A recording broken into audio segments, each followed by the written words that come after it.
Hi, we are in my Marie Laveau studio, my Voodoo studio, where I make my dolls and write my book.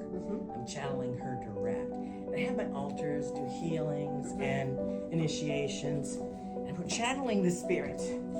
This is a New Orleans Voodoo altar here. These are the parlor where you would gather and greet. And next is my altar room here. It's a little messy because we work. So we've got offerings and we've got berries that I just picked and salts and potions that we're making. And this is where we worked all today, here.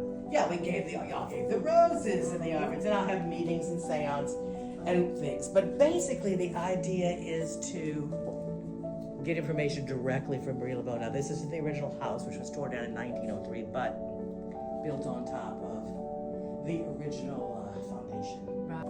So she was born here and she died here, and her grandmother built this house. A freed slave, one of her grandmas, in 1798. So she was a free woman of color. This is a very strong matriarchal town.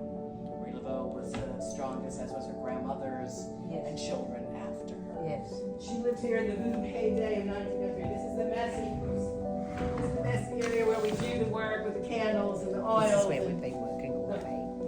And that is on top of the original courtyard. Goodness. The dance religion, the musical religion. And she was a traiteur. She worked with herbs to heal.